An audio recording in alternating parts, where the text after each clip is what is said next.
Hey guys, it is Tristan with Nerdette's NewsStand, and we are gonna talk New Mutants and not the comic book.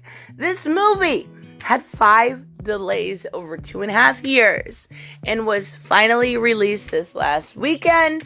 And, we're going to discuss, this is spoilers. I don't do spoiler-free reviews, unfortunately. I cannot do them. I just personally have an issue always telling something I shouldn't. So, I want to give you a clear warning. This is going to contain spoilers.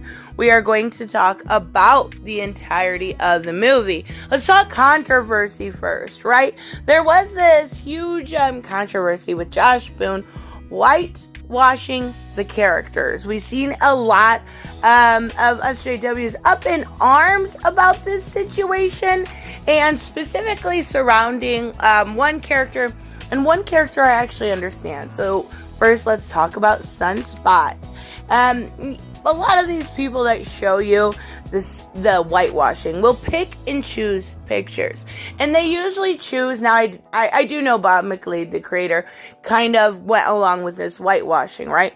But he also said he was upset that one of them didn't have red spiky hair, which they did. So he discredits himself in his own post, but they kind of pick and choose pictures, right? And they usually show you something like this from the early 80s when Sunspot first came around, and he's much darker. Well, he also didn't have blue hair in the movie, but nobody's complaining about that.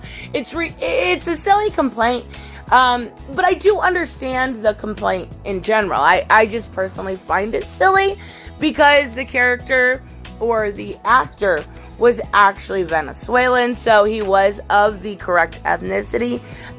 But there is other, newer Sunspot where he is lighter skinned, and this is not the first live action Sunspot that we have seen, right? So what makes his skin any different than what we've seen before? Really, there's nothing different than Days of Future Past. So he was Mexican in, Days of Future Past, and nobody complained then.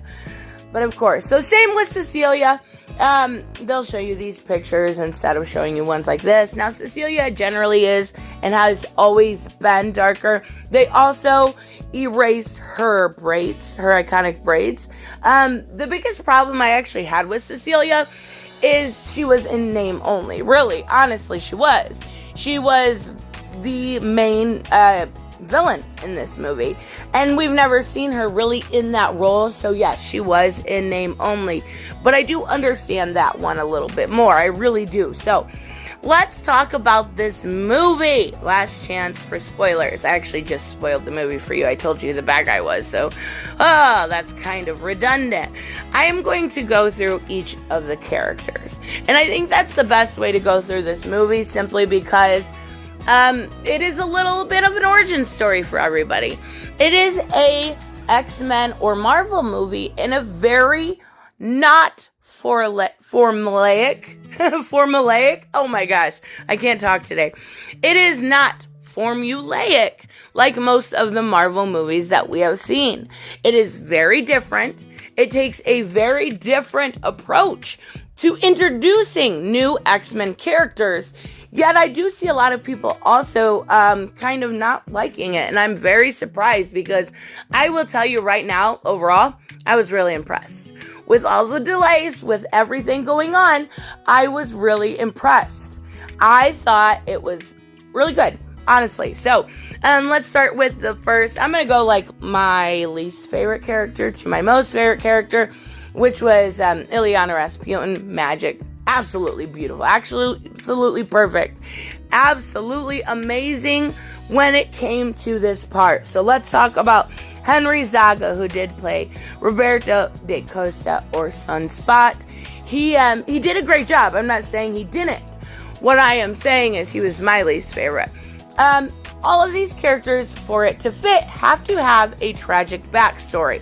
So we are going to see a little bit of change to some of their origins, specifically Magic, specifically, Roberto here. So we are going to see that tragedy come in. Because in order for them to be approved for this program, they have to, have that in there. And it was pretty obvious who we were looking at. The first time I seen the name of the hospital, it was Millbury Hospital. And Mr. Sinister's, one of his alter egos is Nathan Millbury, right?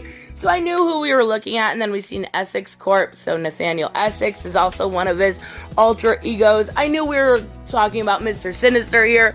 And it wasn't what the characters thought. They were being made well to go into with Professor Xavier and actually be X-Men. No, they were going to be killers. And that's exactly what we find out towards the end. But as far as Roberto goes, he was there because he gets very hot, right? And specifically, he gets hot when he gets turned on. He and his girlfriend were about to get busy in the pool, and he burnt her alive. And he has the inability to control that heat when he gets, heated up. You actually see kind of him being able to in a way, but then you realize that it is just a hallucination caused by Danny. So, he hasn't actually have this under control by the end of the movie. He does have a huge crush on Iliana, which I love. I loved the way he talked about her. It was really cute, right? She's fighting and he's like, oh, that's so hot. I loved the way they kind of shipped them in a weird way. But, he still doesn't have anything under control. So any sex for him is off the table. Now let's talk about Charlie Heaton. He played Sam Guthrie. I'm used to seeing Charlie Heaton in Stranger Things, right? He does a fantastic job in Stranger Things. But this was a completely different character for him. So I was like, whoa, this actor is really, really good. Not only that, but we see a really good Sam Guthrie. A very Kentucky Sam Guthrie. Yeah, I know Bob McLeod complained that he wasn't tall and lanky. Yeah, okay, whatever. The best actor got the role. I can tell you that right now. His tragic backstory was he worked in the mines with his father and didn't have control. He is Cannonball. Did not have control of that. And he killed everybody in that mine shaft, right? He is very self-loathing. He is very much so, we see him punch himself in the face. We see him upset by his actions quite a bit. He does kind of train himself during this also. But it always ends like he crashes, right? So he's always bruised up. He's always a little bit of a mess. But he is a good character. Him and Henry Zaga, who does play Roberto, do a good back and forth, being the males in this. So then we see Alice Braga, who plays Dr. Cecilia Reyes. And I think she was, I would put her as my least favorite. Simply because it was an in-name character only. It was nothing like the comics. And that's okay. It worked for this situation. Her working for Mr. Sinister just wouldn't happen. It seems very unlikely to me.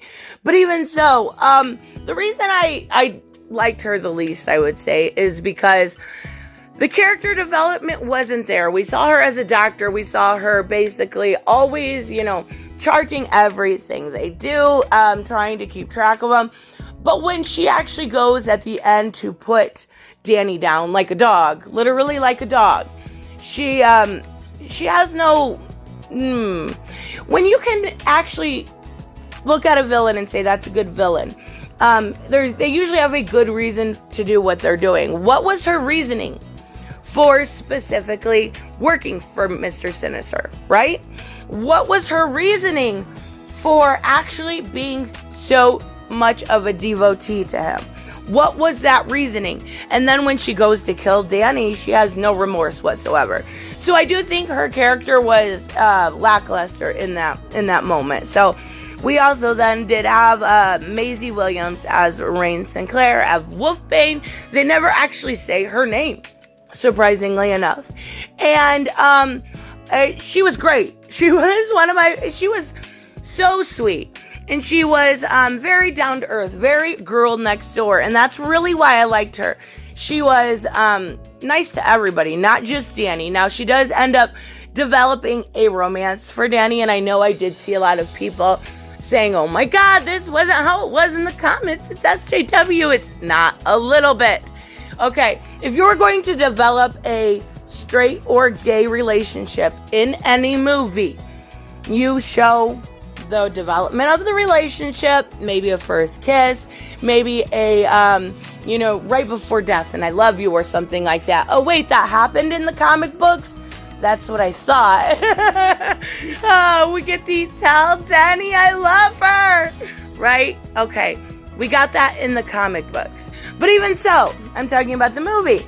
So, this would have been no different. I did see one review say, oh my God, they were so gay. No, they were no different than any other hetero character that would develop a relationship. The only reason you're pointing this out is because they're gay. There was no virtue signaling. There was no, oh my God, you're gay and this is bad. There was no SJW to this. There was no preaching. There was no anything. It was just simply the development of a relationship. 2 kisses. That's it. There was no controversy here.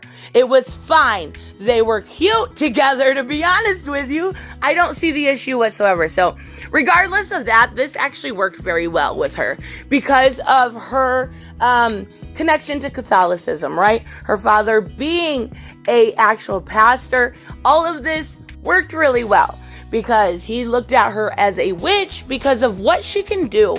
And then the fact that she is queer makes it even worse. It worked perfectly, like seamlessly. And there was, I promise you, when you see this movie, you will not be able to find any sort of preaching within this. It was the last time I'm going to say it was no different than the development of any hetero relationship. So, loved her. Absolutely. Could not have the same movie without her. So, let's talk about Blue Hunt, who played the main character of the show, which was Danielle Moonstar. Really good. Really, really good character. A lot of her facial expressions, the way she displayed emotion throughout the movie, were what really got me to like this character. Her confusion, her empathy, her fear. You could see that written all over her face. And that is very rare for some people to pick up on that are socially awkward. Maybe like myself. I could read it all over her face. And if I could, it's going to just translate so much better for any other normie person, right? They did change the Demon Bear story quite a bit. And it was perfect for this movie. Demon Bear. We've seen in the comics. We've seen Iliana kill Demon Bear in the comics. But in this, it was a story, right? It was a story of you have 2 bears in you, right? The first one is compassion and empathy and all the things that are great. And your demon bear is all the things that are terrible. Greed, corruption, all of these things, fear, that are terrible within you. And that's what she feared. And if you can guess by now, actually, all of the things that were happening at the facility were perpetuated by Danny. They were coming from within her because she has the ability to actually take your greatest fear and make you relive it again and again and again until eventually it kills you. And we see that fear within all of them. And that's why I am telling you, and I told you in the beginning, they all needed to show and be some sort of terrible backstory. And that's why these specific characters work. Now, I want to talk about my favorite character. She stole the show. She could have done an entire movie by herself and she would have done great. And I was so excited to see Magic in a movie. I love this character. I've liked her for a really long time. I do like old Magic a little bit better, but even so, I haven't been reading. I'm not caught up on the stuff with Krakoa and stuff. So I don't know the newer, right? 6 months, a year, I haven't read X-Men. So what I'm talking about when I talk about Magic is older Magic. Now, she looks just like her. She acts just like her. She's got that emotional fragility that, makes her put a hard exterior and what most people would just call a bitch. I can tell you she was simply putting that emotional exterior up for a defense mechanism. And they did change her backstory. And they don't actually allude to what it is. From what I understand, is she sees herself sitting there, laying there on the bed. She's got Lockheed with her. Love the inclusion with Lockheed, because it hasn't been in the comics from what I know about for quite a while. So I love that inclusion of that. I think Kitty Pryde has Lockheed, but I could be wrong.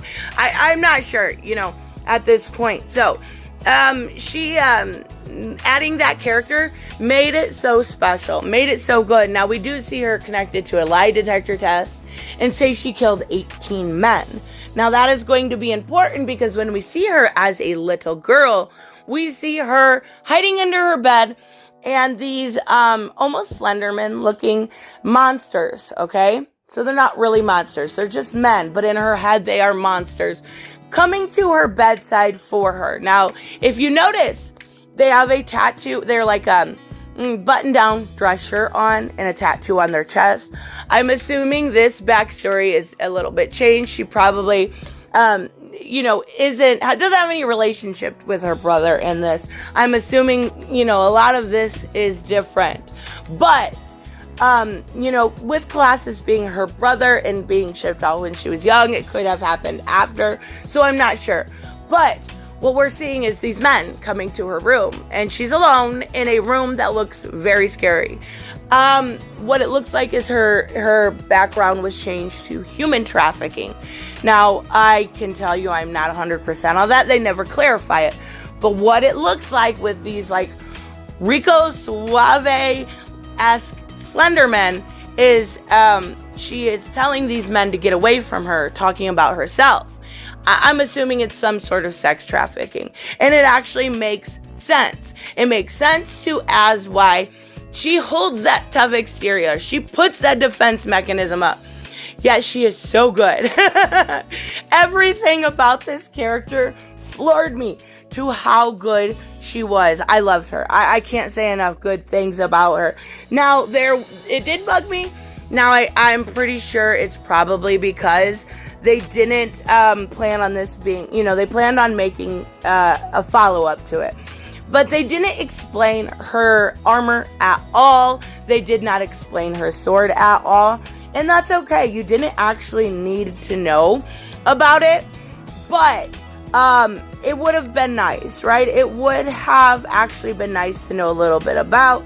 Now, if they make something, like a 2 or continue this storyline, which I don't know if they are, it would be nice to actually get that origin story now that everything is settled and most of them have faced their fears and they can move on into their adulthood without that excess baggage. You can look at the past, but it's just bad to stare, right? So if they're not staring backwards, they're actually moving forwards. I think the explanation is due, right? The explanation is due not only for that, but for Lockheed. I think in this point, they were saying, that was her friend, that was her comfort when all of those men were coming in and out of her room, if you catch my drift there. So, I absolutely loved it. I really loved everything about it, from the church to the relationships to the little dribbles, right, of Mr. Sinister. All of it was really good. My biggest thing is I want more, right? And I'm not a big movie person. Most people know that.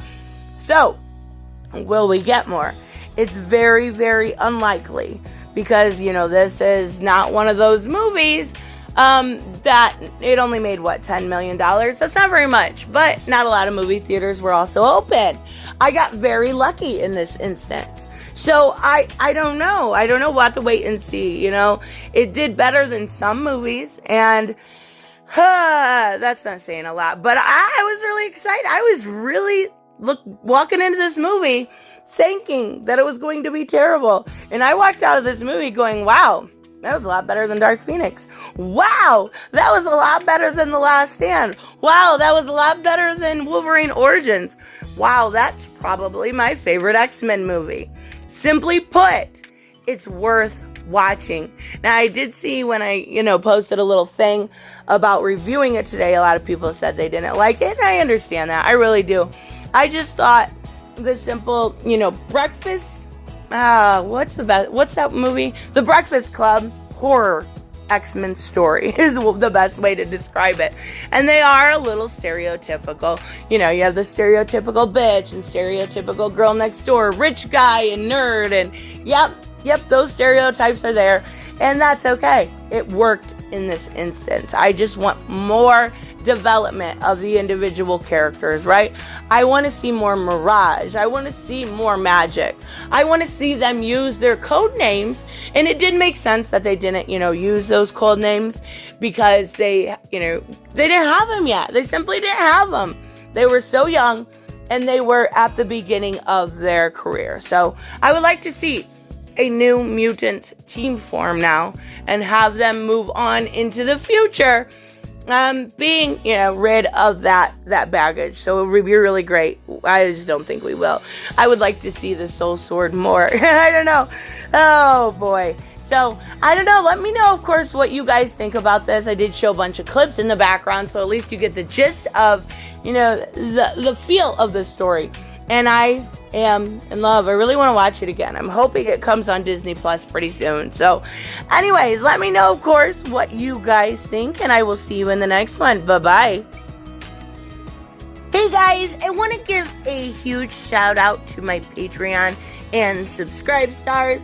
You guys literally make this channel possible. Huge thank you to Cage the Mick, Robert Mick Twiz, Black Knight Fool, Brucey, Chris Z, David L, David Rafford, Jeffrey Allen Carnes, Mighty Paws, Mike Buckner, Maisie Barbosa, Ruskar, Ryan Decker, Robert Hoffman, and Doc Holliday. You guys are absolutely amazing, and thank you so much for all your support. Don't forget on the way out to like as always if you enjoy the content and hit subscribe. And I will see you in the next one. Bye-bye.